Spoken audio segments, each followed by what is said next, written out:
Sorry sa mga kayot. At meron tayo ngayong bagong isyong pag-uusapan na nabasa natin dito sa mundo ng social media.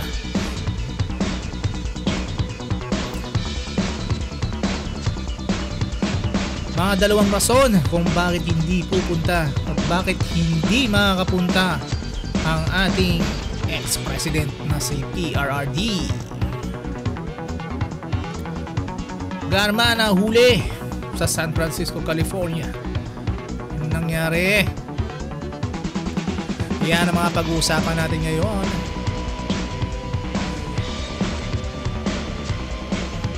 At sa mga hindi pa nakaka-subscribe sa bago nating channel,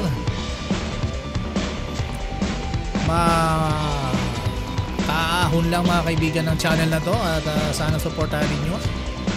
Kung hindi man ninyo kayang supportahan ang ating mga pinag-uusapan dahil may kanya-kanya tayong opiniones, paki-like na lang at share. Alright. So, ano na nga ba? Okay, simulan na natin, no? At ito ay nakaraan pa, no? November 8 pa yata lumabas tong ano na to, no? Itong about dito kay Tatay Digong. At gusto kong himay natin ng konti, no? Kung ano yung mga rason kung bakit hindi siya makakapunta, no? Sa hinihiling ng ating Quadcom na kahit naman sana saglit lang pumunta siya at i-explain kung ano yung mga importanteng bagay na tinatanong ng sambayan ng Pilipino. Siyempre, di ba? Karapatan ng ating mga mamamayan na malaman kung ano yung katotohanan sa likod ng mga AJK na yan. Alright. Ito, ang gawin natin, i-play na lang natin yung video, then mag-insert na lang tayo ng mga komento at reaction dito sa mga interesting na informasyon na galing dito kay PRRD. Okay, simulan natin. Yung sa Congress. Sa Quadcom. Sa Quadcom. At sa Senate. Sa Quadcom na. Hindi sa Senate, sa Quadcom. Mga congressman. Kasi inimbitahan ka daw through Attorney Kilgra. Galit sila? Galit sila kasi hindi ka daw sumipot. Sinong galit sa akin? Yung nagsabi si Abante at saka yung si Dan Fernandez at saka si Sipain ko sila, sabihin mo. Tangina. Pera nila. Wala na akong pera eh. At pamasahe ako doon. I am living on my retirement pay. Yun Baka naman meron kayo dyan, no? Na itatabi na mga konting halaga man lang, no? Para matulungan natin ang ating ang ating former president na magkaroon ng pamasahe, no? Ayon sa kanya, no? Wala daw siyang pamasahe. Ginagamit lang daw niya yung retirement pay niya at wala siyang pera sa bangko. Oh, wow. Kaya kung meron kayo, mag-ambag-ambag na tayo. Piso na ako, piso na. No? At nang maibsan naman ang karaihingan ng ating PRRD. Ayan. Okay, piso na ako. So, naniniwala ba kayo dyan? Ha? Tanong ko lang, naniniwala ba kayo dyan? Diyos ko Uy, nako, may ating Pangulo naman, no? Hindi mo naman engot lahat ng mga tao na, Diyos ko, paniniwalaan yung mga biro mo na yan. Tinitake lang namin yan as biro mo. Anyway, pero obvious na inaano mo, parang hinihipo-hipo mo ang puso ng mga Pilipino na pinapalabas mo na ganun ka kahirap na hindi ka kurap. No? Pero sabi nga nila, sino maniniwala sa mga ganyang statement, no?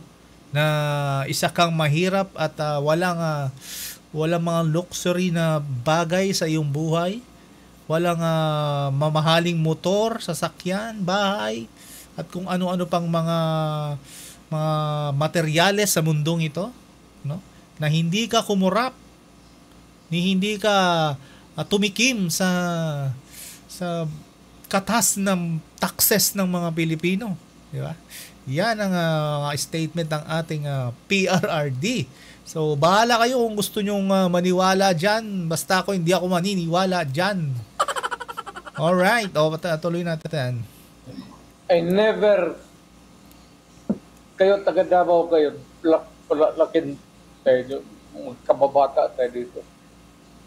Wala akong extra money sa bangko na lahat sweldo ko yan, pati yung retirement ko.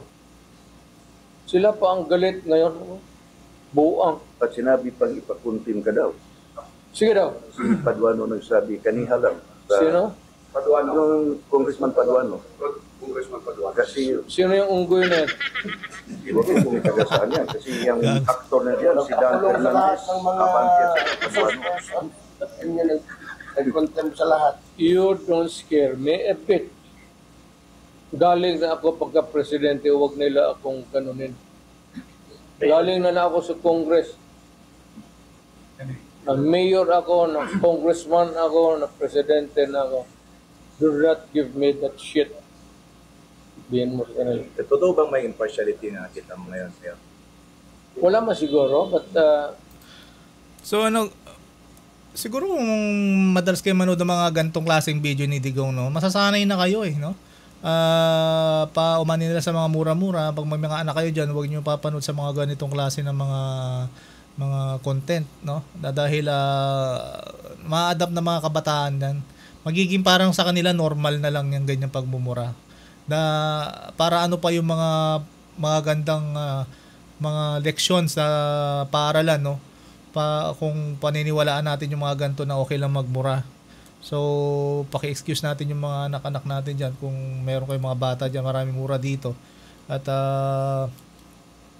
hindi na natin siguro maaalis sa mga gantong klaseng tao yung mga kahit na pagsabihan mo, no, yung mga ganyang klaseng salita, no? Tsaka yung mga body shaming, no? Pagtawag ng mga pangit na panaan na bagay, no? Na paghahalin tulad sa mga pangit na bagay sa isang tao. No, yung katulad nung imbis na atakihin mo yung opinion, no, ng bawat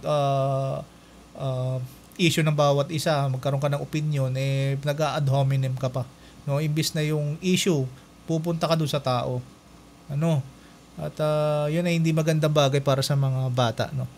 At sige, pakinggan natin, adjust na rin natin kasi medyo maiksi lang yung oras natin, hindi pa verified yung ating channel, kaya ayaw ko nang gumulaw. Hindi na ako magpreparado magipag-away. Hindi naman ako takot. But ayaw ko na kasi tapos na ang panahon na binigay ng Diyos sa akin.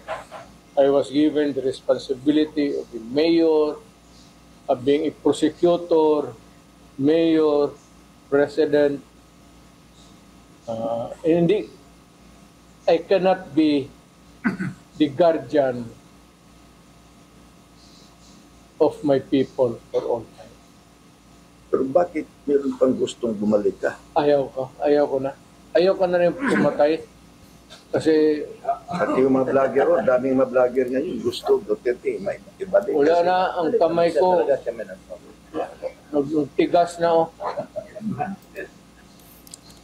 ayun, no, lagi niya sinasabi na pumapatay siya ng tao. Hindi ko alam kung panakot may natatakot pa ba sa mga ganyan-ganyan? Well, siguro yung mga senador, no? Kaya dahil sa nakita natin noong nakaraang hearing, parang takot na takot sila sa mga ganyang statement ni Digong, no?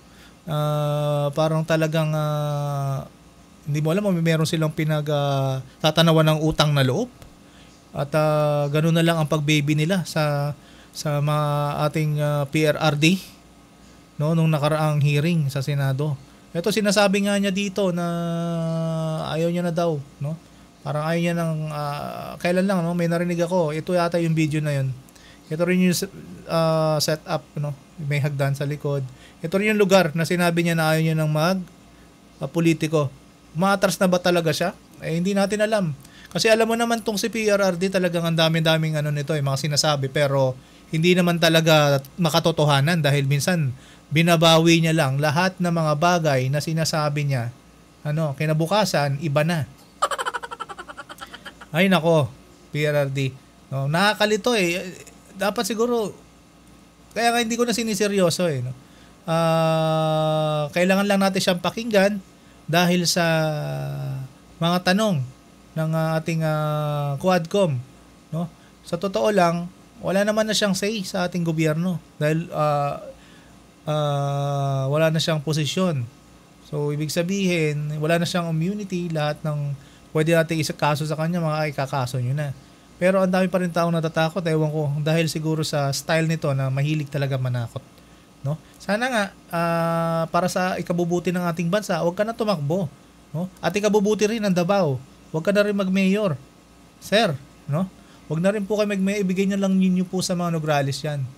At kayang-kaya nila yan. At, pero sa tingin ko, matunog daw ang mga Nograles yan. At siguradong mananalo ang mga Nograles ngayon dahil sa nakikita ngayon na lumalabas na hindi magandang mga pinagagawa nitong si PRRD nung siya ay nasa posisyon pa. Lalong-lalo na nung naging presidente siya. No? Oh my goodness. So, siguro titigilan na muna natin to. Meron kasi sa sinabi dito na isa pang dahilan kung bakit hindi siya attend. Dahil, no? At kung meron daw magandang babae dyan, Diyos ko, baka umattend. So, dalawang bagay. Kailangan niya na pamasahe, mga kaibigan, mga kayote. Kailangan niya na pamasahe and kailangan nyo nang maglagay ng magandang bebot dyan sa Congress. Ay nako, Diyos ko. Tanda mo na. Tutungo naman tayo ngayon. No? Tungo na natin. Ibahin na natin yan dahil sa oras natin. 15 minutes lang mga kaibigan kasi nga hindi pa tayo verified. No? 15 minutes lang at pagkasyahin natin ang oras, meron pa akong ilang minuto.